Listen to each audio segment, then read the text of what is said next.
반갑습니다. 퇴근후 돈보험센터의 돈쌤입니다. 지난 영상에서는 코리아 디스카운트의 가장 큰 요인, 주식 공급을 마구 늘리는 중복 상장, 그리고 이제 자사주에 대한 그 미국과 한국의 그 자사주 매입의 목적이 굉장히 다르게끔 하는 이런 문제들이 있다 말씀을 드렸는데, 그리고 이제 남은 것들을 이제 오늘 영상에서 설명을 드릴 것인데, 일단 우리나라라고 하면 일단 재벌 그래서 재벌들이 수납 문제 이런 것들이 이제 계속 얘기가 나왔지 않습니까? 그래서 지금은 많은 회사들이 어느덧 이제 지주 회사 쪽으로 많이 가고 왔고, 남아 있는 게 일단은 좀 삼성이에요. 일단 삼성전자가 너무 커져 버려 가지고 이제 못하는 게 좀 있습니다. 차라리 적당했으면 그냥 세금 내고 치웠을 텐데, 이 삼성전자가 이제 400조가 넘는 기업이 되다 보니까 이게 이제 서로 이제 포기할 수 없는 상황이 좀 돼버려서 이거를 이제 좀 해체하자는 쪽도 있고, 아니면 현실과 타협하자는 쪽도 있고 하는데, 일단은 어떤 게 맞는지 모르겠습니다만 일단은 상황을 한번 설명드리겠습니다. 일단 그 지난 총선이 끝나고 첫 번째 그 정기국회에서 이제 하나 얘기가 나왔던 게, 물론 19대 20대도 있었는데 21대의 정기국회가 열리면서 다시금 부활했던 게 보험업법 개정안입니다. 근데 삼성 얘기하는데 웬 보험업법이라고 하느냐라고 하면 요것 때문이죠.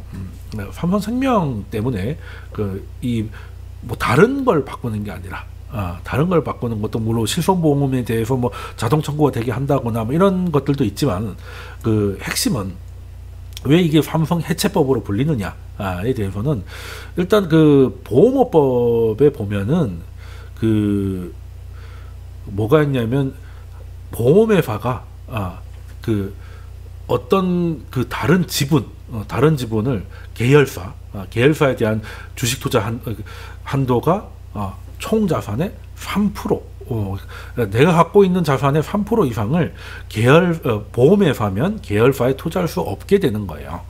그러면 이제 삼성생명이 삼성전자에 이제 그 3% 이상은 투자를 못 한다는 것이죠. 근데 이거는 원래 그랬어요. 원래 있었어요. 근데 이게 뭘 개정하느냐?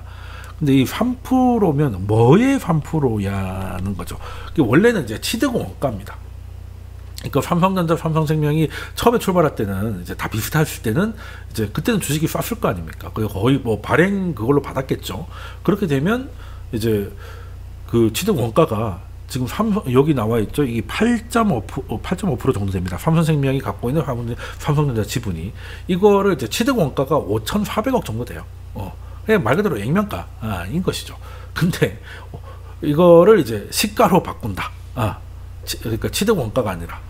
그러니까 쉽게 말해서 그런 겁니다. 부동산도 지금 10억짜리 아파트를 사는데 30억이 됐어요. 근데 그 세금을 10억이라는 취득 원가에 때릴 것이냐, 아니면 이제 실제 시가에 때릴 것이냐. 지금은 당연히 후자인데, 당연히 그렇게 후자가 되는데, 지금 이것 보험에서도 보험회사의 계열사 지분을 취득 원가에서 시가로 바꾸자라고 되는 거죠. 그러면 5,444억인데 이게 이제 오늘 기준으로 10월 23일 날 종가 기준으로는 거의 34조 7천억 정도 됩니다. 그러면 일단은 3%는 깔끔하게 넘어가겠죠. 그리고 이게 일단 그 3%면 얼마의 3%인가? 삼성생명이 이제 작년 기준으로 이제 총 자산이 310조 원 정도 되니까 3%면 한 9조 원 정도 될 겁니다. 그죠? 근데 여기 그 계열사가 삼성전자만 있는 건 아니잖아요.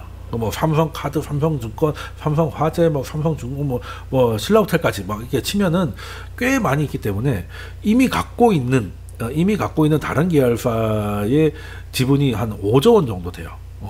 이것도 시가로 바꾸면. 그러면 그 3%만 되면 끽해봐야 한 4조에서 5조밖에 안 됩니다. 그러면 지금 34조 7천억인데 한 4조? 물론 삼성카드 이런 다른 계열사를 싹 다 팔고 삼성전자만 딱 3% 구조를 만땅으로 채워가지고 버틴다 하더라도 20조 넘는 매물이 나와야 된다는 것이죠. 이렇게 되면 일단 35조쯤 보고 35조쯤 보고 9조 빼고 다 팔아가 되면 대충 얼마입니까? 24조 정도 되나? 26조인가? 뭐 그 정도 되는 거를 7년 동안 다 팔아야 돼요. 해서 유예 기간도 있는데 그게 7년 동안 다 팔아야 돼. 삼성전자 지금 한 400조가 넘으니까 거기에 한 20몇 조 정도면 이 작지 않은 비중인데 이거를 오랜 기간 동안 계속 이제 그 소위 말하는 매물을 쌓아놓고 있어야 되잖아요. 그럼 삼성전자가 이제 그 코스피가 차지하는 비중이 있는데 이 코스피가 갈 수 있겠냐 이거죠. 쉽게 말해서. 그러니 당연히 이게 목적은 이 삼성이 갖고 있는 순환 출자를 끊어가지고 삼성생명을 통해 가지고 끊어버려가지고 뭔가 이제 좀 해보려는 것 같은데 그게 실질적으로 우리들한테 도움이 되느냐? 인덱스 투자를 하던 아니면 실제 삼성전자를 갖고 있던 대형주기 때문에 이런저런 펀드에도 많이 있을 텐데 그게 과연 도움이 되는가? 그리고 또 이 보험업법이다 보니까 삼성생명 말씀드렸는데 밑에 삼성화재도 있어요. 얘도 1.5% 정도 있거든요. 그러니까 이거에서도 이제 0.7% 정도 팔아야 돼요. 그러니까 이제 다 팔아야지 뭐. 다 팔아야 되니까 이제 매물이 엄청 쏟아지는 것인데 또 그냥 그거 뭐 누군가 사면 되겠지.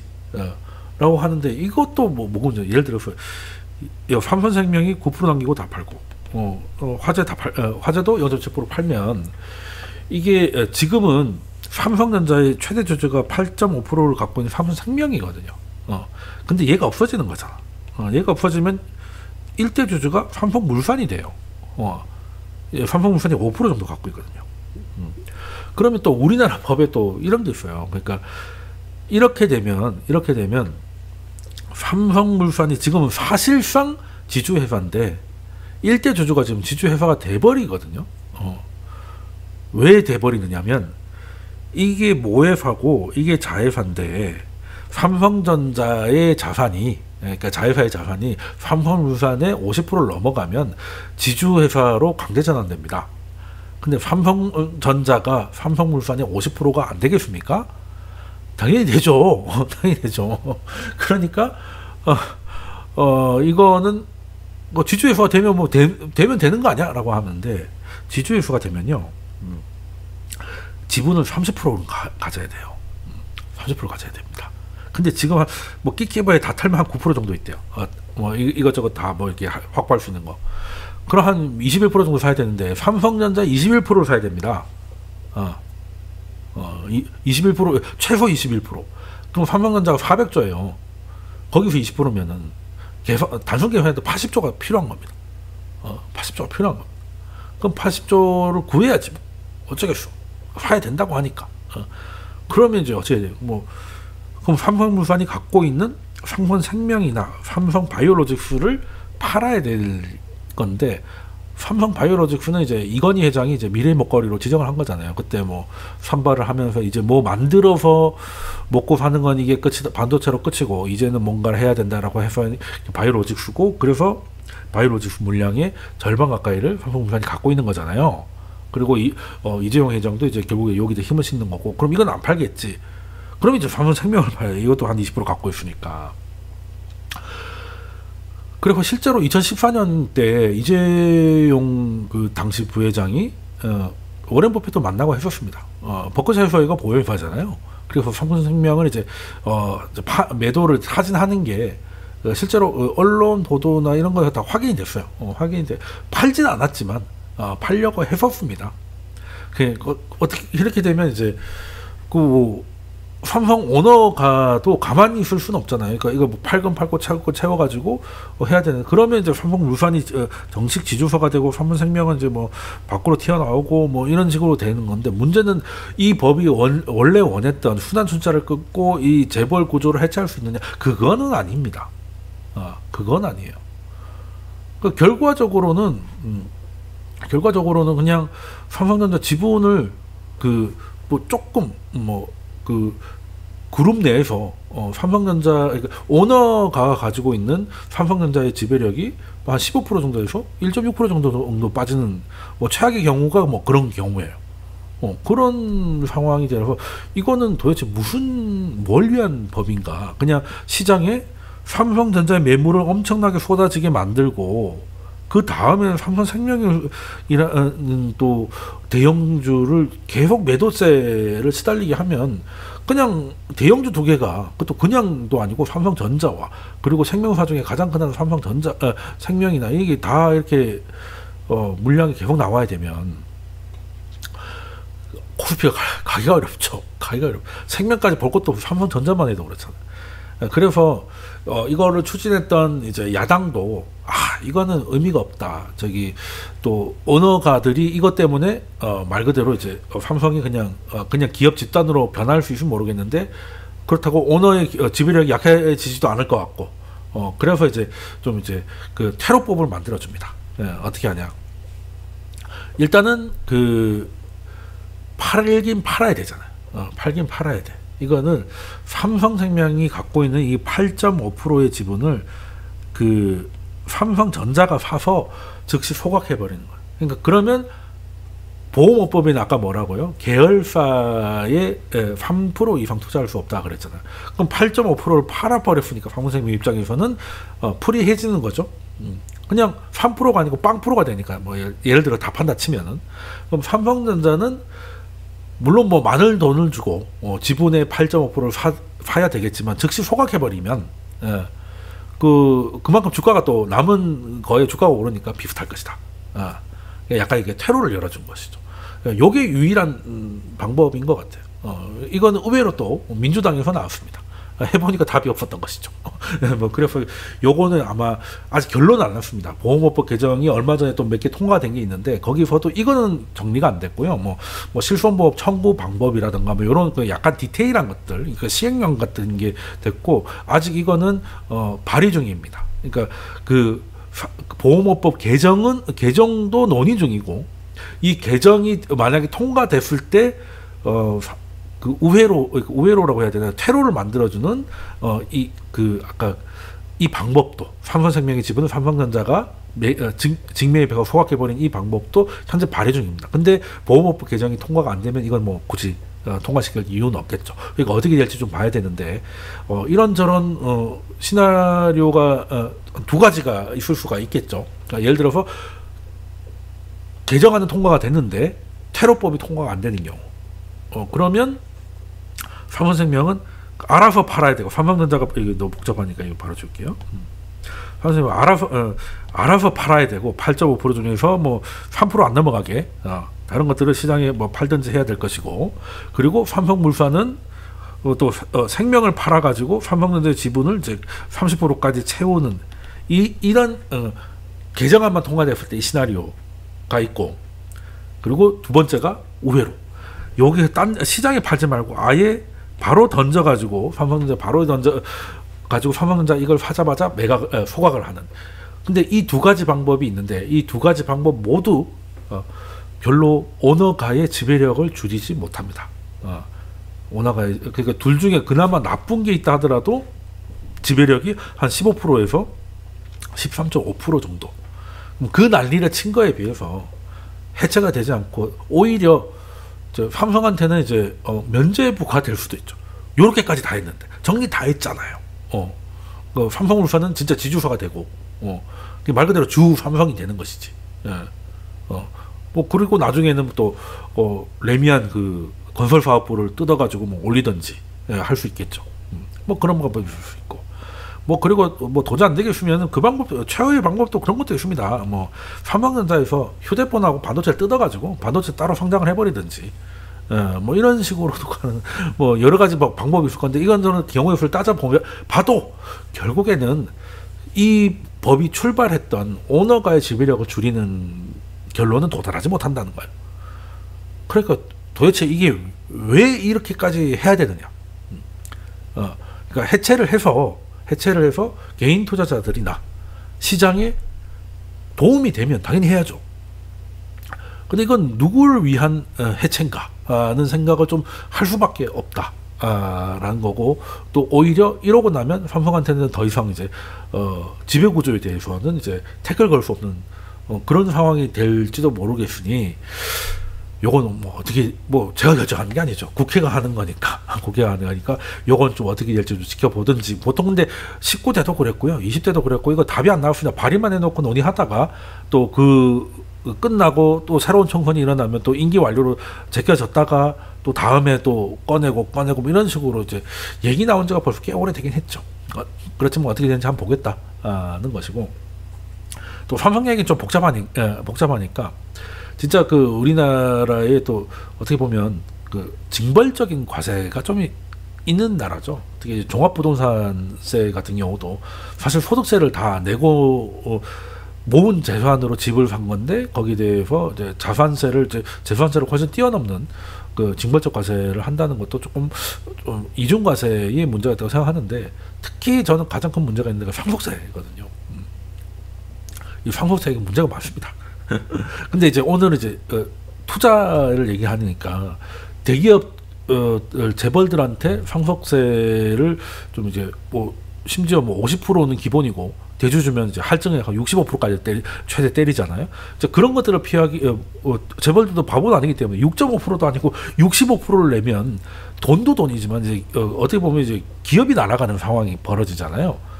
뭐 사실 현금으로 갖고 있기보다는 다 지분으로 갖고 있을 텐데 그 65%를 이제 팔아서 세금 내버리면 남의 회사가 될 수 있기 때문에 어떻게든 또 우회로를 찾지 않습니까? 근데 문제는 그렇게 찾아내는 우회로가 시장과 개미 투자자들한테 도움이 전혀 안 된다. 대표적인 사례가 이제 여기 나와 있는 CD라고 볼 수 있습니다. CD래. CJ입니다. CD가 켜져 있어가지고 어떻게 없애지? 네. 여기 보면 놀라운 차트입니다. 놀라운 차트입니다. 뭐 요즘 이제 CJ가 참 막아 꼈죠. 하다못해 어느 배우의 이제 그 마약 스캔들이 터졌는데 그조차도 심지어 CJ가 영화를 찍어놨는데 재난 영화를 찍었는데 영화 자체가 재난이 돼버렸어요. 개봉을 못하게 생겼네. 뭐 물론 그리고 코로나 이후로 또 CGV 같은데 영화표가 너무 비싸져가지고 OTT 시대에 가지 않는다. 뭐 매출이 줄어든다 이런 얘기 많이 들어봤을 텐데 그래서 최근 떨어진 거라고 생각하시는데 그게 아닙니다. CJ는요 지금 2015년 7월부터 지금 몇 년, 거의 23년이니까 지금 8년째 빠지고 있습니다. 8년째. 이게 놀라운 게 뭐냐면 주봉입니다. 주봉. 이걸 장기 투자했다면 이제 온 장기가 으스러졌을 텐데요. 근데 그러면 이 CJ는 무능하냐? 왜 이렇게 주가가 작살이 났는? 그러니까 주가가 작살이 났다는 건 회사도 문제가 있다는 얘기. 뭐 도대체 뭐 하는 거냐 하는데 오너들은 좋아합니다. 오너들은 주식을 많이 가지는 게 목적이지 주가가 올라가는 게 목적이 아닙니다. 왜? 주가가 올라가면 상속할 돈만 늘어나서 세금 대상만 늘어나잖아요. 쌀 때 주고 싶은 거죠. 흔히 이제 테슬라 투자자들 테슬라 많이 빠지면 자식 계좌에 사주고 싶다 이런 얘기 하잖아요. 쌀 때 사가지고 이제 나중에 효과를 보기 위해. 오너들은 안 그렇겠습니다. 오너들은 더 하죠. 돈도 많으니까.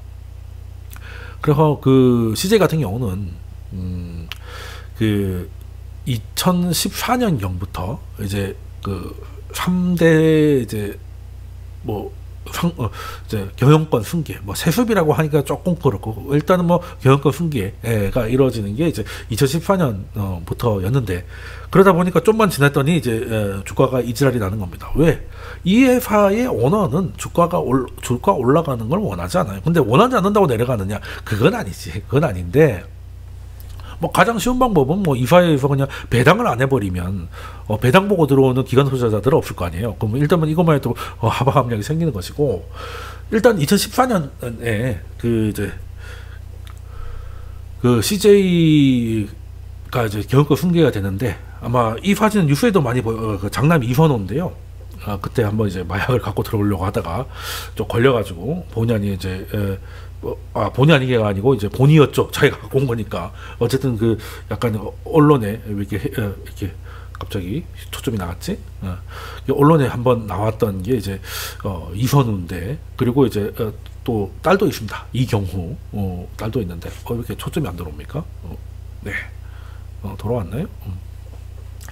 그게 2014년 12월에 그 CJ의 그 뭐 케이블 방송도 하고 뭐 이런 그 IT 분야가 있습니다.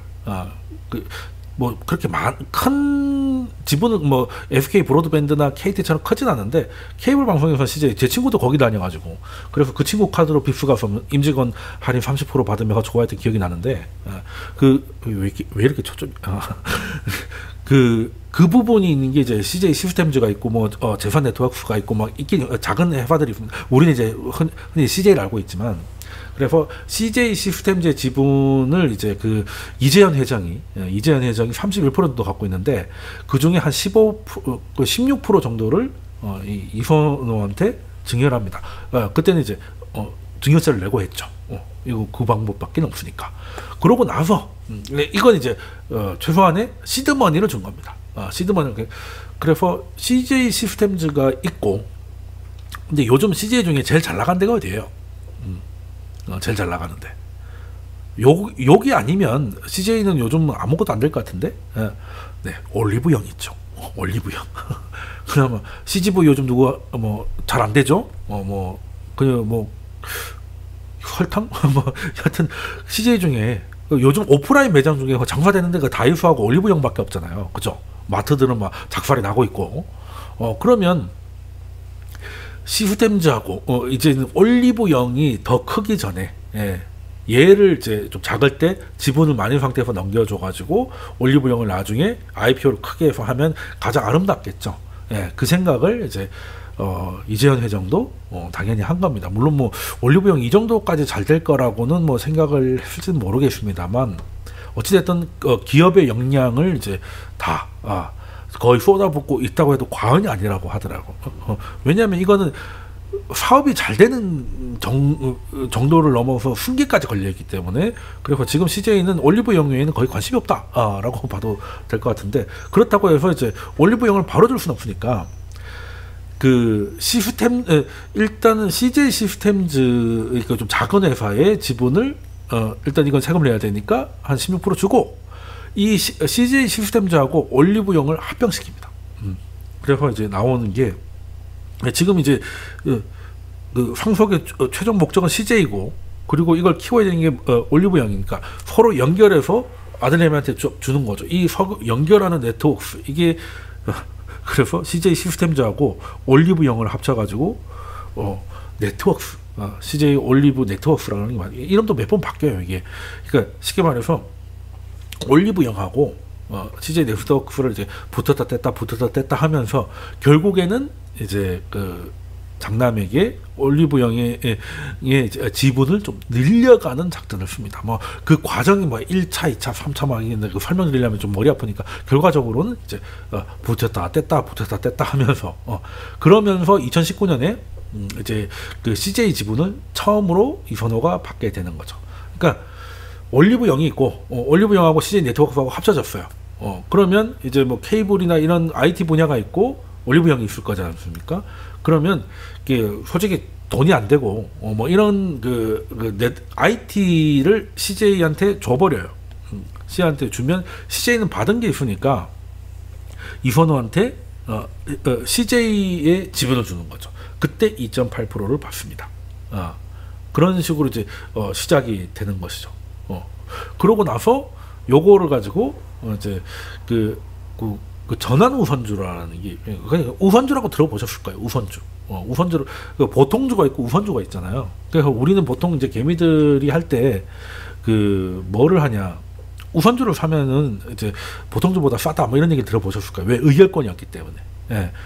그런데 이것도 역시 디테일이 있어요. 우선주가 왜 쌉니까?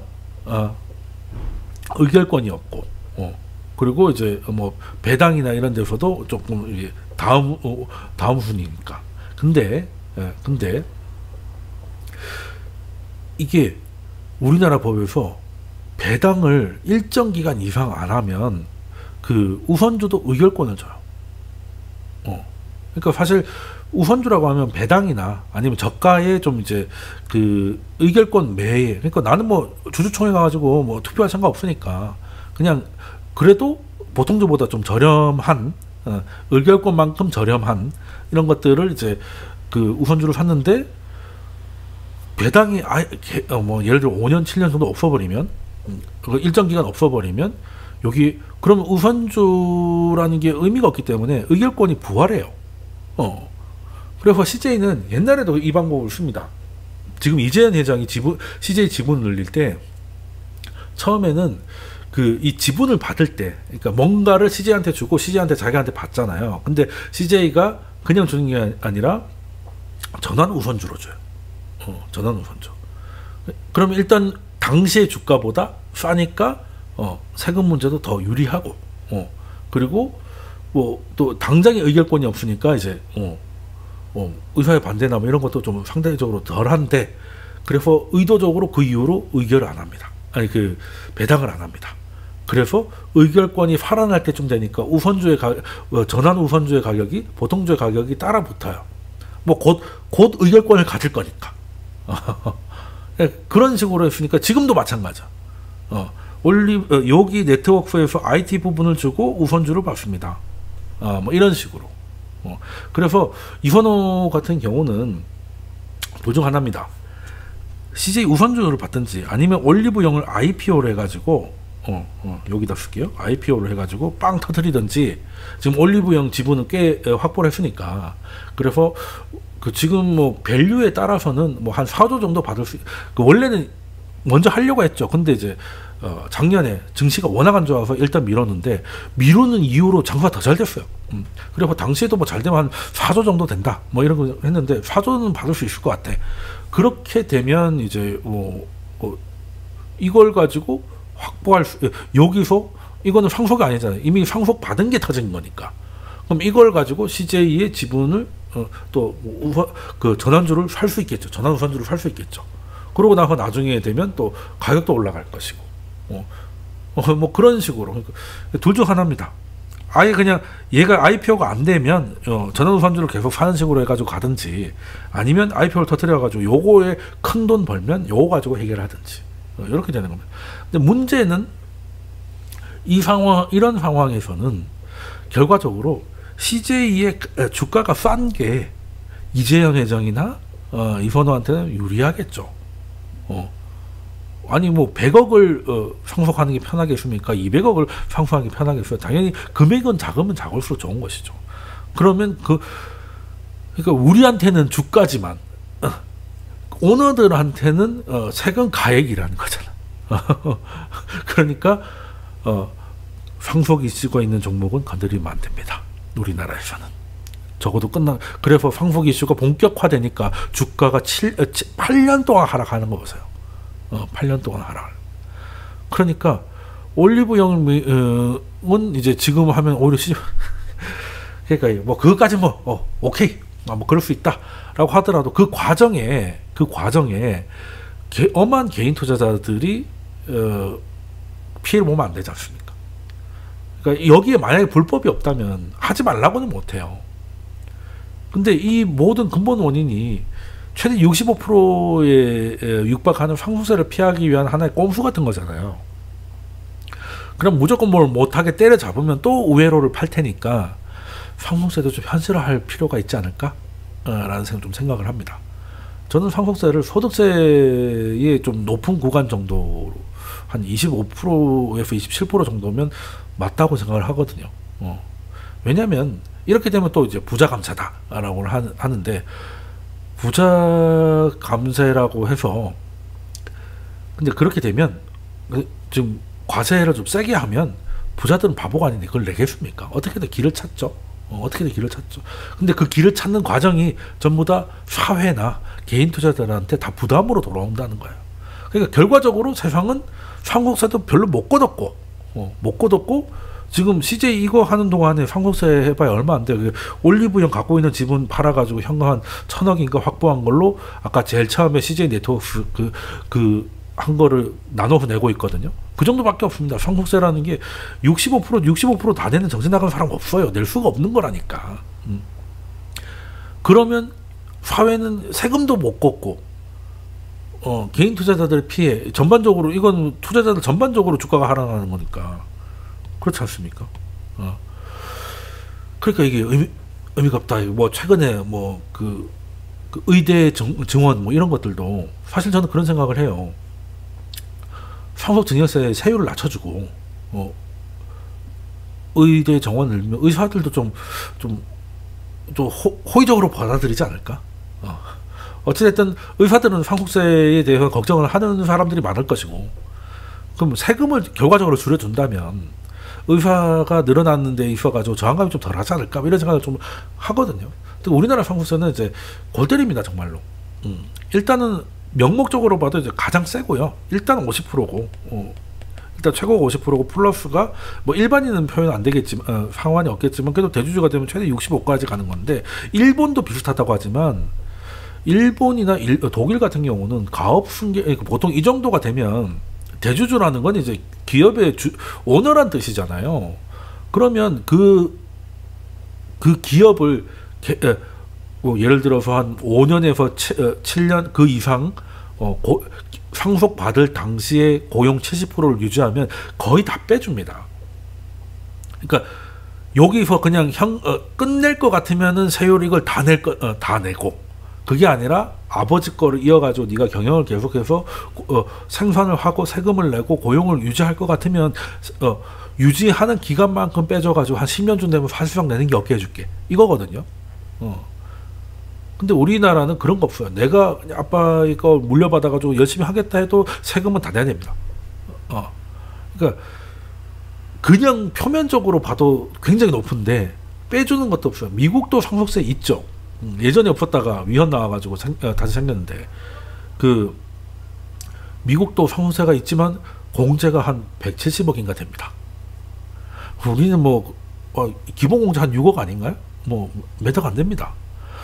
그러니까 사실 그냥 서울에 20년 전 아파트 하나만 물려받아도 뭐 아주 골치 아픈 상황이 되는 거예요. 아파트에 방 하나만 빼가지고 팔 수도 없고. 그러니까 일단은 공제도 원래 없는 데다가 그 공제 규모도 과거입니다. 그런데 이거를 좀 현실화시키자, 세율을 낮추자, 아니 공제의 범위를 넓히자, 뭐 이런 거를 얘기를 하면 또 부자 감세라고 무조건 반대하니까, 부자의 증세를 해가지고 뭐 사회적으로 좋으면 당연히 해야 되겠지만, 그게 그런 적이 있었냐는 겁니다. 그게 그런 적이 있었냐. 그러니까 이거는 그냥 말 그대로 우리나라의 대기업군을 이제 괴롭히기 위한 거고, 대기업군들도 돈 많으니까 똑똑한 사람들 붙여가지고 이런 방식을 통해 가지고 어떻게든 자본시장을 통해서 어떻게든 자기 원하는 바를 해가고 있어요. 결과적으로 우리만 피해를 보는 것이죠. 이런 상황도 모르고 뭐 CJ를 보유하고 있었다든지, 아니면 뭐 인덱스 펀드처럼 어찌됐든 CJ를 갖고 있을 수밖에 없는 뭐 장기 투자자들, 뭐 이런 사람들이 다 피해를 보고 있는 겁니다. 도대체 누구를 위한 과세인가? 그래서 이거 약간 현실화돼야 된다고 하는데, 지금 이런 얘기하면 CR도 안 먹히겠죠. 우리나라는 왜 이렇게 좌파적인 생각으로 이렇게, 저도 옛날 유튜브로 보시면 아시겠지만 정말 빨갱이였는데 인생 살아보니까 뭐 독재 이런 거는 절대 안 되지만 보수가 좀 많은 부분이 많더라. 아니 살아보니까 그렇더라니까요. 그래서 또 얘기가 나오는 건데, 이제 또 우리나라 디스카운트 요인 중에 하나가 이제 요인인데 요인이 더 늘어날 수도 있는 거죠. 어떤 거겠습니까? 주식 양도세입니다. 양도세인데 이건 뭐 지난 대선에서도 이게 딱 이게 명쾌하게 답이 나오는 거죠. 이게 당시 이제 윤석열 후보가 주식 양도세 폐지를 이제 선언하니까 이재명 후보는 부자 감세를 반대하겠다. 라는 건데, 일단 대통령은 윤석열이 됐고요. 공약이었는데 아직까지 주식 양도세가 폐지는 되지 않았습니다. 물론 뭐 문재인 정부 때는 사실 이 10억 이상인데 이게 뭐 그냥 친척 가족까지 다 합쳐가지고, 그러니까 뭐 이때쯤 되면 지금 8월에 나온 뉴스를 제가 갖고 왔는데, 이때쯤 되면 이제 양도세 납부 신고를 해야 되거든요. 또 8월이니까 지금은 이제 거의 11월이 다 됐으니까 이거 미리 해야 되는 거죠. 그러니까 우리나라는 연말만 되면 이 10억 안 넘기려고 팔아야 돼요. 팔아야 됩니다. 나중에 다시 살지언정. 그러니까 그 갖고 있으면 뭐 20몇 프로 세금 받는데 갖고 있을 사람 몇 명이나 되겠습니까? 다 10억 밑으로 팔죠. 근데 뭐 이렇게 해봐야 몇 천만 원 갖고 있는 소액주주들은 뭐 해당 사항 없기 때문에 안 팔죠. 그러니까 매도 물량이 쏟아지면서 연말 되면 빠졌다가 12월 중순부터 다시 올라가는 이 연례 행사가 계속 일어납니다. 그러니까 부자들이 세금을 내지도 않아요. 그리고 근데 그 세금을 피하고 돌아가는 과정에서 개미들만 이제 그 매도 물량에 밀려가지고 이렇게 되는 것이죠. 근데 이제 왜 폐지를 하지 않았어요? 물론 그때는 이제 일가 친척이 다 하니까 이때쯤 되면 온천이 저 혹시 나 모르게 무슨 뭐 갖고 있니? 뭐 이런 식으로 온 친척을 뒤져야 되는 그런 상황까지 가려고 하다가 일단 그건 막았습니다만은 폐지가 돼야 되는데 물론 이제 민주당은 이제 양도세는 부자들이 내는 거니까 주식 거래세를 폐지하겠다 라고 얘기를 했어요. 지금도 주식 거래세는 조금씩 빠지고는 있죠. 근데 저는 낮추는 건 동의해요. 낮추는 건 동의인데 아예 없애는 건 조금 반대합니다. 왜냐하면 우리나라는 일단은 외국인들 그 파생 시장의 놀이터가 되는 경우가 많기 때문에 거래세까지 없어버리면 더 심해질 거예요. 그래서 어느 정도 저는 한 지금 원래 0.3%였잖아요. 그걸 한 0.15, 0.1 정도까지는 낮추되 아예 없애진 마라. 아예 없애버리면 정말 이제 작은 차익 거래나 뭐 이런 걸 가지고도 들어올만 해져 버리기 때문에 이거는 약간 탄력적으로 0.1하고 0.15 사이를 좀 유지하는 게 좀 좋을 것 같고 양도세는 폐지해야죠. 내는 사람도 없고 피해보는 사람만 있으면 폐지하는 게 맞습니다. 시장 왜곡이 일어나고 그리고 외국인들이 봤을 때 얘네들은 어차피 세금 실어서라도 기업하고 상관없이 팔아야 되는데 그때까지 버티고 있다가 얘네들 다시 살 때 같이 사기 전에 사면 되지 이런 식의 외국인들의 전략이 쓸 수 있잖아요. 그러니까 패를 다 보여주는 거예요 이게. 그러니까 큰 손들이 그런 식으로 어쩔 수 없이 그렇게 만들어 놓으니까 그러면 지금 뭐하러 굳이 뭐 앞으로 물량 많이 나올 건데 지금이 딱 그렇죠. 지금 시장 엄청 밀리고 있는데 이 정도면 싼데 들어올 만도 한데 왜 이렇게 매수세가 없지? 아니 지금 사면 뭐 이거 잘못하면 이거 연말에 걸릴 수도 있는데 이런 것들이 이제 매수세들은 약하게 하고 시장 금리 올라가고 하면 또 매도세에서 그래서 지금이 시장이 투매까지는 아닌데 그냥 매도 물량이 나오면 매수가 없어가지고 툭툭 부러지는 일이 자꾸 벌어져요. 그래도 끝까지 버티면 다시 올라가지라고 생각하는데 못 버티는 사람들이 있습니다. 그 사이에 뭐 돈이 필요해서 주식을 팔아야 되는 사람도 있고 심지어는 반대 매매를 당하는 사람도 있고 그러니까 불필요한 무의미한 고통을 시장에서 이제 겪게 만든다는 것이죠. 이런 것들을 봤을 때도 이런 제도들은 없애는 게 좋겠다. 그래서 쭉 설명을 드렸는데 첫 번째가 일단은 그 물적 분할에 대해서는 주식 배당을 거의 의무화해야 된다. 신규 주식 배당을 하게 되고 그리고 자사주는 바로 소각을 의무화시켜라. 소각 의무화시키고 그리고 자사주에 대해서 신규 발행 할당을 금지시켜야 된다. 그러니까 마법 금지, 자사주 마법 금지. 그리고 거래세 조금 더 인하하고 그리고 양도세는 폐지해야 됩니다. 아무리 5천만 원 이상이라 하더라도 사실 5천만 원 이상 버는 큰 손들이 나가버리면 한국 주식은 매력이 없습니다. 물론 미국은 공장 250만 원밖에 안 되지만 미국은 우리나라보다 더 선진화된 시장이잖아. 그럼 한국에 있으면 그만큼 세금적인 혜택을 줘서라도 한국 시장에 좀 붙들어 놔야 주식을 사겠다는 수요를 유지를 할 텐데 뭐 미국하고 똑같이 양도세 때려버리면 물론 공제 조금 더 해주겠지만 그렇게 되면 뭐하러 국내 주식을 해야 되겠습니까? 그죠? 저도 뭐 양도세가 진짜 미국하고 세율이 같아져 버리면 이제 고민을 해야 이제 미국의 비중을 어쩔 수 없이 늘릴 수밖에 없지 않을까 이 생각을 하거든요. 그러니 이런 지금까지 설명드렸던 한 5가지 정도 됐나요? 이런 것들이 우리나라의 주식시장을 코리아 디스카운트로 불러오는 구조적 요인들이다. 근데 이것들이 그냥 어쩔 수 없는 국민성 이런 게 아니라 말씀 쭉 드렸잖아요. 솔루션이 있다. 이것들을 하나하나 해 나간다면 하나하나 해 나간다면은 여기 뭐 세금 빠졌네. 상속세 현실화.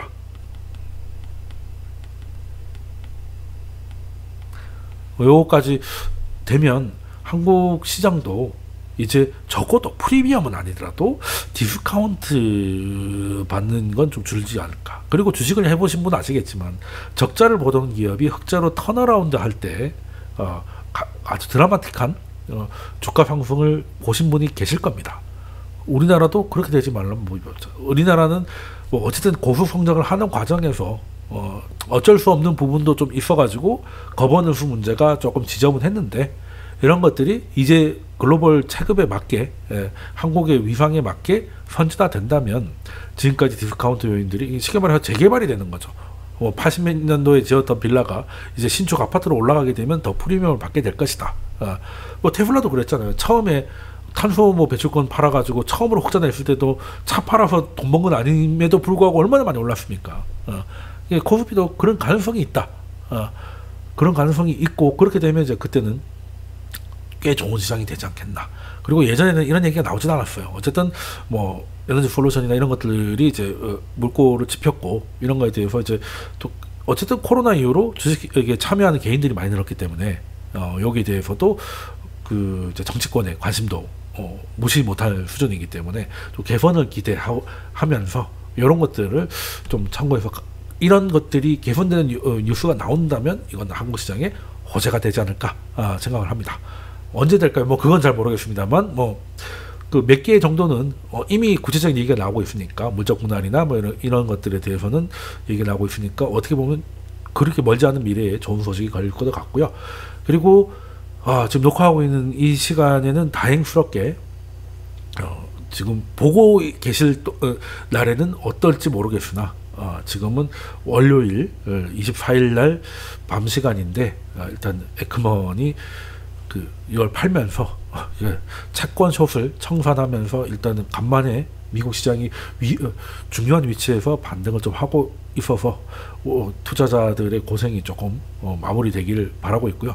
언제나 말씀드리지만 그 빠른 뉴스 제가 녹화를 하고 편집을 하고 올라가는 게 텀이 있다 보니까 좀 뉴스가 좀 늦게 전달될 수도 있는데 이런 것들을 극복하고 싶고 좀 바로 정보를 받고 싶으시면 제 채널을 구독하시고 제 채널 영상에는 늘 이제 제가 운영하고 있는 오픈 채팅방 링크가 있기 때문에 거기 참여하셔가지고 질문도 하셔도 되니까 참여하셔가지고 좋은 정보 받아가시면 투자에 도움이 될 것 같습니다. 그럼 다음 영상에서 또 좋은 주제로 만나 뵙도록 하겠습니다. 그럼 감사합니다.